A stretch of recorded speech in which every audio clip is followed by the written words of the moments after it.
And welcome to the hottest place in all of Venezuela. We are on Avenida Baralt in Caracas. It's already noon here, and at this hour, the street market frenzy is in full swing. Thousands of vendors gather around these spots to display all kinds of goods in exchange for a few dollars. Let's dive into the heart of one of the busiest places in the entire capital. Although some people have already warned me that these places can be a bit risky, the place itself, honestly, it's a magnet.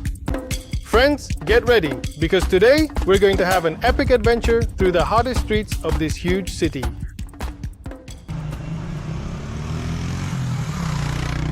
What's up, my people? How are you? Welcome back to the channel for another day. I'm still going around the beautiful streets of the city of Caracas, a very vibrant, very dynamic city with a pretty hectic way of life.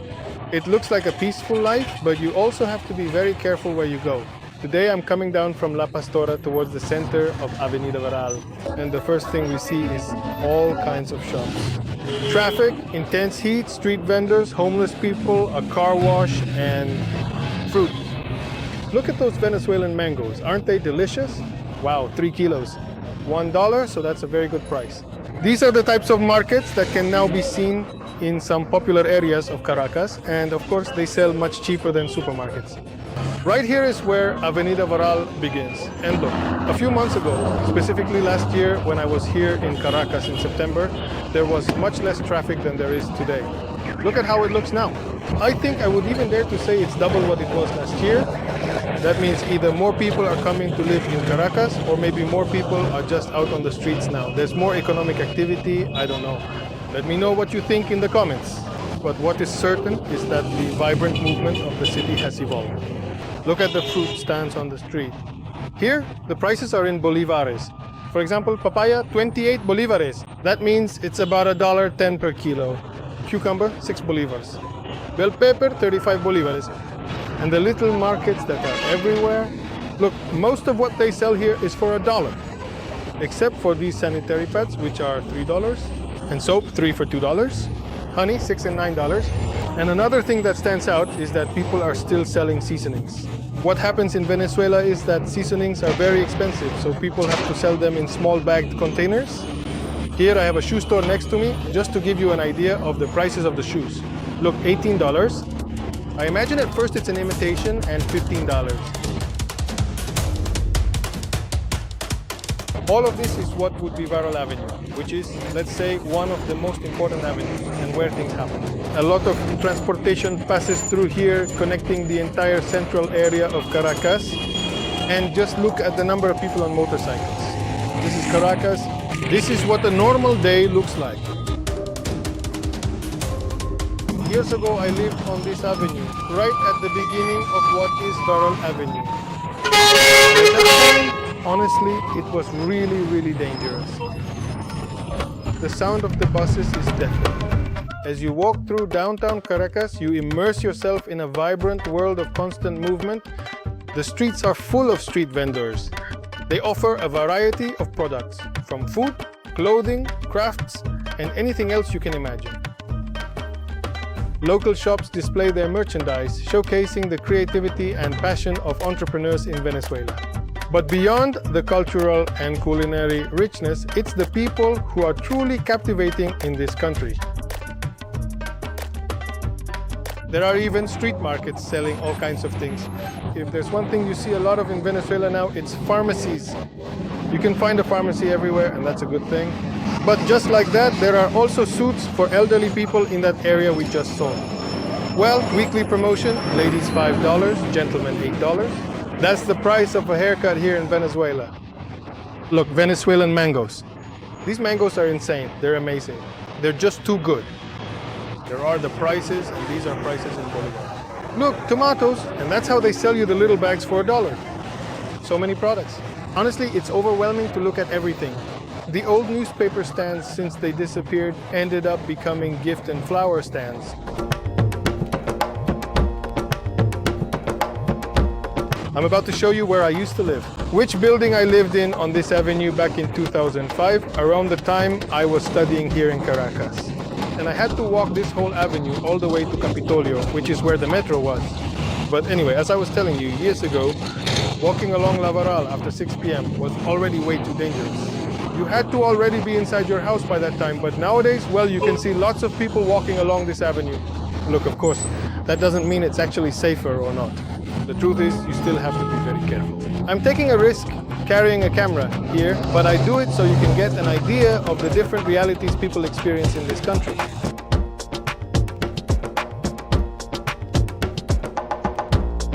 Look, 3 kilos of these mangoes for $1. Honestly, that's one of the things that I love about this place. The price of fruit is so cheap, I don't think there's anywhere that sells fruit cheaper than here in downtown Caracas. Let me know in the comments. Are fruits in your state as affordable as they are here?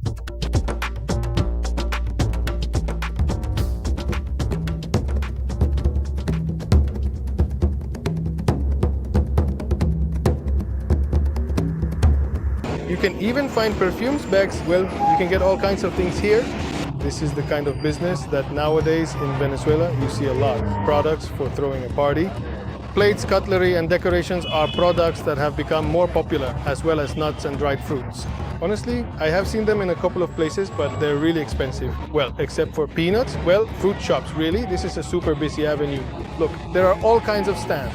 Air conditioners, washing machines, whatever you want, you can find it, even street food. The famous little ones that are around here, look, the small papelons, well, they've got everything. I don't know if nowadays I would dare to live in such a hectic city. After so many years living in quiet places, for example, like Margarita Island, would you feel comfortable living in a city so incredibly hectic, so incredibly noisy, with so much truly going on all around us? I really don't know. Please let me know your thoughts in the comment section. And just look, they've actually set up a huge and bustling market right here under an overpass. Look at how incredibly interesting this is. Despite the economic and social challenges, Venezuelans show admirable resilience. Every street vendor is a living testament to the strength and determination of their people to move forward. But before we continue, I want to remind you that if you want to support me, the best way you can do it is by subscribing to this channel using the little red button below this video. Also, if you give me a like, you'll be helping so that everyone can see this content. Remember, do it right now because it's completely free. Look at this, it's interesting. Leaves. I know this one. I think it's guayabita, but this one, I have no idea what it is. You see all kinds of things here, even branches. I mean, it's amazing how many different things you see. Look, what they call here in Venezuela, the famous teticas de aliño. How much are the teticas de aliño? 10 and 5 bolívares. 10 and 5 bolívars, look interesting. And the variety of products. This green one, what is it? Garlic, parsley, and onion. Garlic, parsley, and onion. I've never seen that one before. Thank you. I was here, I'm looking at that. Look, $1? Yes, $1. And this material is very good, this one. It's tasty. I mean, it's tasty. Even if you excluded it yourself. Have you tried it yet? Ah, of course. Guaranteed? Of course, come on. Well, if she says so, you know. Look at this place here. Look, even some collectible pistols. Huh? Lunch is $2. Huh? I can't believe it. Lunch, plantain, meatball, and pasta for $2. I've never seen anything cheaper than that anywhere. $2 a lunch. Can you imagine? It's really super cheap. Well, what I'm seeing is impressive. The number of people on the street selling all kinds of things. It's just like I said, people, in order to access products, to be able to make some money each month, they have to go out and sell anything on the street. And that's why this whole avenue is full of countless products. Thank you. Well, I don't see anything wrong with it because Venezuelans have to move forward one way or another, as long as it's done honestly. So I really don't see anything wrong with it. I don't know what you all think, but somehow we have to survive the crisis currently happening in Venezuela. It's when we look at this situation that we ask ourselves how we can further strengthen the Venezuelan economy. It's clear that the entrepreneurial spirit is a driving force on these streets, but additional measures are needed to support and encourage the sustainable growth of Venezuelan society. Honestly, I don't know how long this avenue is. I don't know if it's 2 or 3 kilometers or more. If anyone knows how long Avenida Baralt is, let me know in the comments. Up ahead, the typical hot dog stands you see here in Venezuela. Look at those hot dogs, how interesting. The typical traditional Venezuelan hot dog is one of those things that if you come here, you have to try it. Honestly, Venezuelan hot dogs, especially those from Caracas, are unique.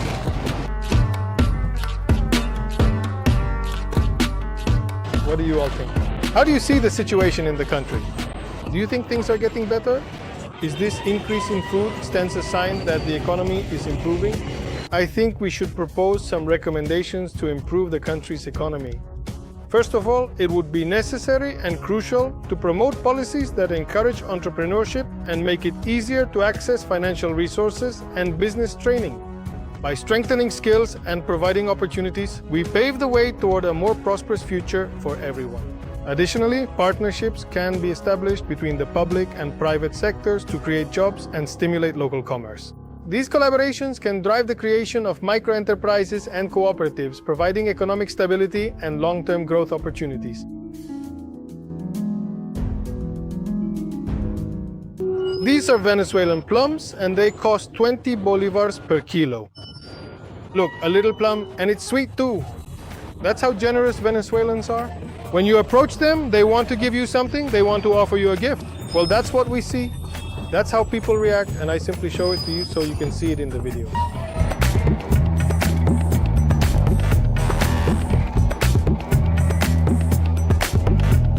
I don't know about you, but just look at the atmosphere. As you can see, I see people as active, happy, cheerful, everyone working. You don't see anyone standing around here. Look at this, there's movement everywhere. Look at the amount of products, sodas. These are new sodas I hadn't seen before, apple flavor. Look at the deals they have here, too. Hot dogs, a malt drink for $2.50, and cigarettes. Everyone sells cigarettes. And here there's a small market, a typical market where they show different products, bags, key replacements, clothes, and bags. Well, a little more than what you see in a traditional market. This is what would be the Capitolio corner where the metro interchange is located. And well, look at how chaotic this looks with people everywhere, just so you get an idea. Definitely. The streets of Caracas are a clear reflection of the resilient and entrepreneurial spirit of the Venezuelan people. Despite the challenges, life on these streets is full of movement and workers who with determination push forward every day, trying to make a living in a more dignified way.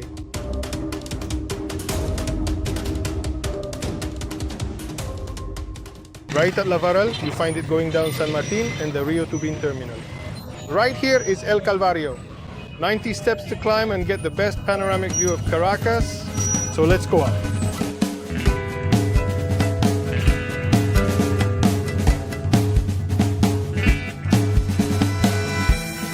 After climbing 90 arduous steps and completely running out of breath, we are now presented with this truly incredible panoramic view of the entire vibrant city of Caracas. Once you reach the top of El Calvario, you come across this structure and look, what a surprise. There's a sort of pond and there are kids swimming in it. Honestly, I never imagined it looked like this. In fact, I can tell you I've never climbed El Calvario before. Look, here they have a statue of Dr. José Gregorio Hernández.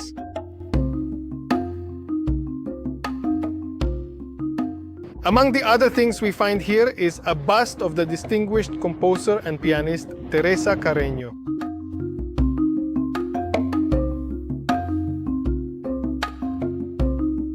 What you're about to see is impressive. Look at this incredible church that honestly looks more like a castle. According to the story, for some time many people came to hang themselves in this church, which was abandoned and is still abandoned. Only now it's been restored, but it doesn't function as a church. The dark secret of this church is quite interesting.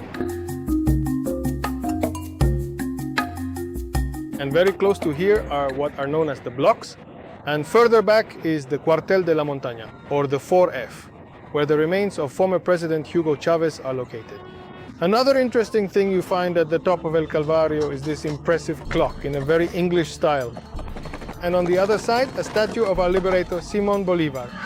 But also, here in El Calvario, there's a kind of train that takes you around, and right now they're repairing it, I think, but anyway, it takes you all around this area.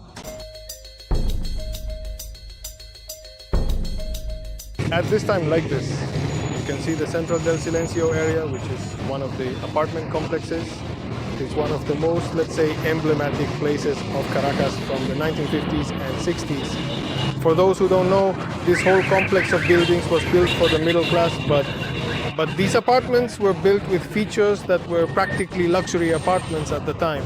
Since each of these apartments is extremely large, some of them have up to 5 bedrooms. Just imagine an apartment like this with those features. Nowadays, well, it's practically impossible. Well, so many people, that's Caracas, people everywhere. And one thing I still can't get used to here is the environmental pollution. Honestly, it's pretty intense. So, well, that's something that hasn't changed in a long time. But what has changed in Caracas in recent years? Well, honestly, I can tell you what you do notice is that it feels a bit safer. And, well, that also has to do with the fact that there's a much greater police presence, which maybe makes the environment feel a bit safer to walk around in.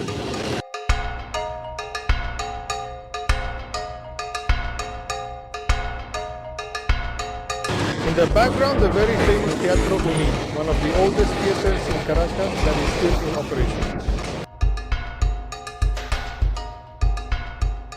Just look at how beautiful the apartment structures are, the design they used when building them.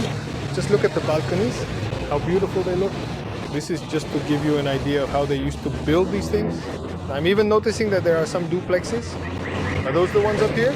Up there. Just imagine living there with a view of the plaza. Down that way is what's known as San Martin Avenue. It's another of the busiest places, which I'll probably be showing you in upcoming videos. And it's quite interesting since there are some markets and some popular neighborhoods that are really distinctive. Besides that, all of El Silencio also has a commercial area, and as you can see, everything is packed. That's another thing that's changed in the past few months. Honestly, you didn't see this many people before. On the street, look, choripans for $2, portions of pork, fried food, and papelon with lemon for between 10 and 15 bolívares. So the prices are pretty good. This place has a variety of shops, lottery outlets. This is one, thank you. Butcher shop or poultry shop, well, deli. They sell everything. Plus you see clothing stores, this is a store, kids clothes, and here they still sell CDs. Look how interesting. This plaza was restored just a few months ago when I passed by here. In September of last year, it was under construction. And look, today it's already finished. And look how beautiful it turned out and how full of people it is. It has a park for exercising and it's packed. There are lots of people on the benches. It also has a children's playground and it's extremely crowded. And look how nice, with artificial grass. What's interesting is that it also has a police post for the safety of everyone in the park. Right in front, what would be the SEMI, the main headquarters. If you need to get a passport or an ID card and you're here, it probably gets done much faster. Exactly. In this building, that's where I used to live, specifically on the 4th floor. Where those windows without bars are, well, that's where I lived. And I used to come down every day and walk all around here when I was studying in Caracas. This whole area was always very lively, and as you can see, after so many years, it still hasn't changed. As you walk through these streets, we are inspired by the strength and courage of Venezuelans. And I ask myself, how can we contribute to improving Venezuelan society? Definitely, by promoting partnerships and strategies with other sectors and countries, we can reach an agreement to improve the lives of all Venezuelans. Ultimately, the key lies in recognizing and supporting the potential that exists in every corner of these streets. Together, we will build a path toward a brighter future.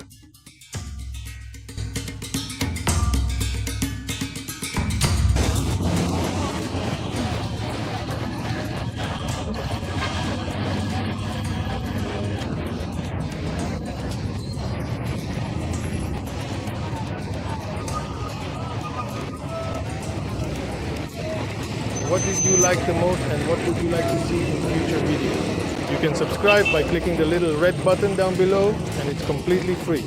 Also, if you give me a like and share this video, you'd be helping me so that everyone can see it. For my part, I just want to say it was a pleasure having you join me on this journey, and I'll see you next time. Take good care of yourselves. Goodbye.